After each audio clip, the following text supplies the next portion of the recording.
Selamat datang di Sarinembah Farm, teman-teman. Pertanyaan yang sering kami dapatkan dari teman-teman adalah mengapa bunga dari pohon mangga sering rontok dan bagaimana mengatasinya.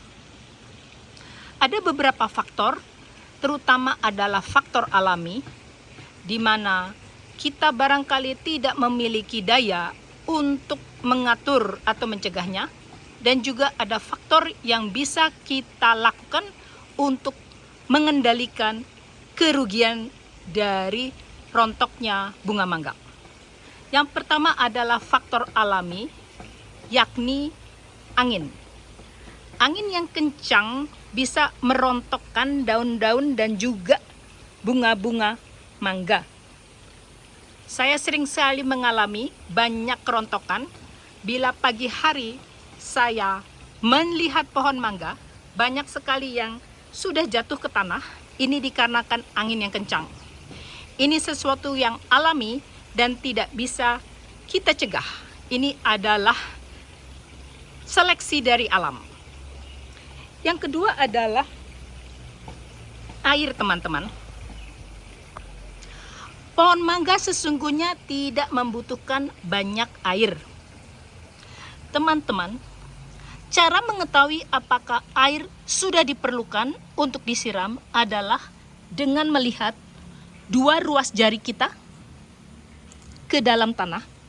Dan bila ruas jari itu kering, maka pohon mangga sudah butuh air. Tetapi bila ruas jari itu masih lembab, maka tidak perlu air. Pohon mangga itu tumbuh subur apabila drainase dari air baik, sehingga media tanamnya dicampur dengan pasir adalah media tanam terbaik. Faktor ketiga adalah faktor kekurangan nutrisi. Kekurangan nutrisi yang saya maksud bukanlah nutrisi-nutrisi utama, tetapi nutrisi mikro seperti kalsium dan boron. Kalsium dan boron terkenal bisa mencegah kerontokan dari bunga-bunga.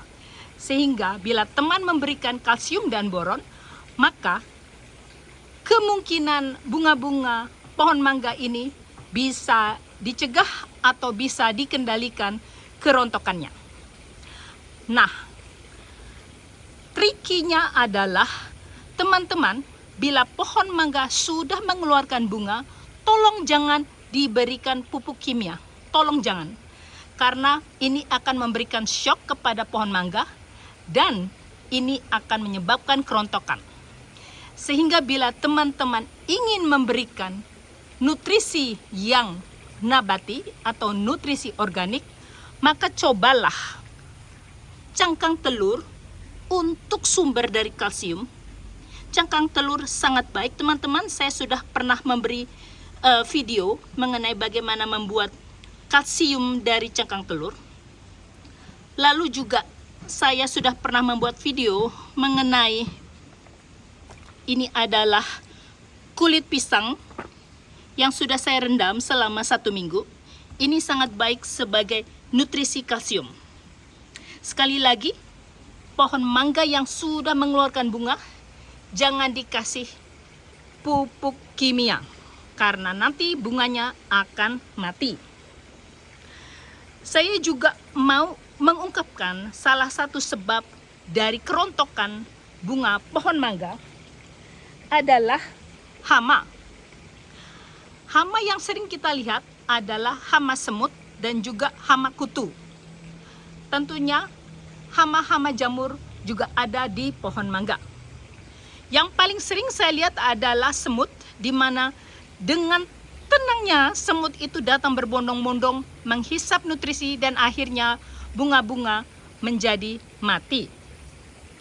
Saya menganjurkan teman-teman untuk memberikan pestisida organik. Pestisida organik yang sangat ampuh adalah rendaman dari kulit jeruk ya teman-teman. Ini kulit orange ya.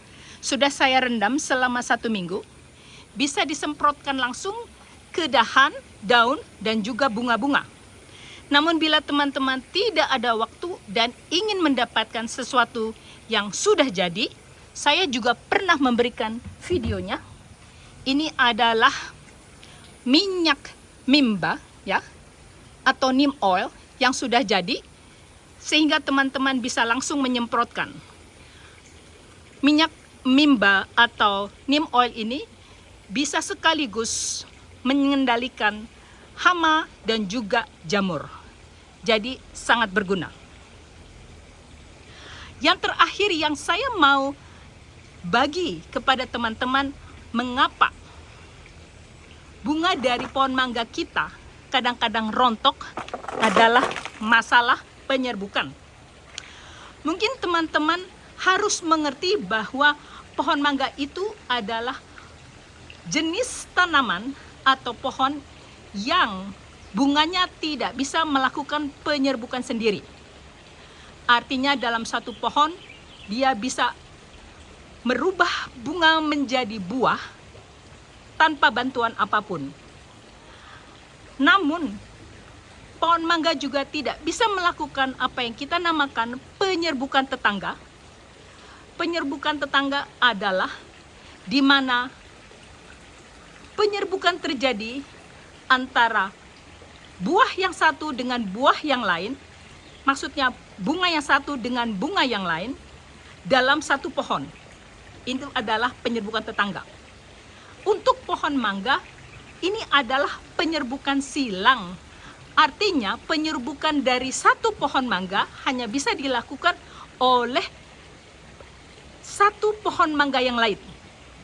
Sehingga pohon mangga itu tergantung dari pohon mangga yang lain. Walaupun penyerbukan dilakukan oleh angin, oleh serangga seperti lebah, kupu-kupu, dan lainnya, tetapi harus dari pohon yang berbeda. Karena itulah petani-petani mangga selalu menanam pohon mangga lebih dari satu, selalu berjejeran, sehingga satu pohon mangga membuahi satu pohon mangga yang lain. Itulah yang terjadi. Bagaimana bila kita hanya memiliki satu pohon mangga saja? Pengalaman saya teman-teman, bila kita hanya memiliki satu pohon mangga saja, maka pembuahan sendiri itu biasanya hanya sampai 20%. Saya mau tunjukkan setelah terjadi pembuahan, inilah yang terlihat. Lihat teman-teman, sudah terjadi pentil-pentil buah mangga. Itu adalah bunga yang berhasil menjadi buah. Sisanya adalah bunga yang tidak berhasil dibuahi dan kemudian rontok. Jadi teman-teman bisa lihat dari bunga yang sedemikian rimbunnya menjadi hanya sedikit. Karena itulah saya menjejerkan dua pohon mangga kami ya, yang kebetulan lagi berbunga ya. Ini pohon yang satu dan ini pohon yang lain. Dua-duanya lagi berbunga. Sehingga mereka saling melakukan penyerbukan silang.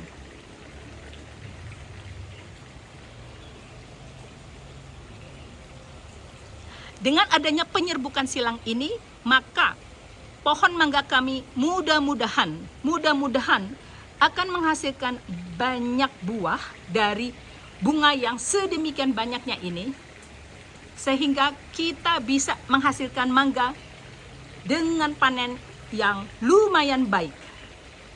Semoga bermanfaat.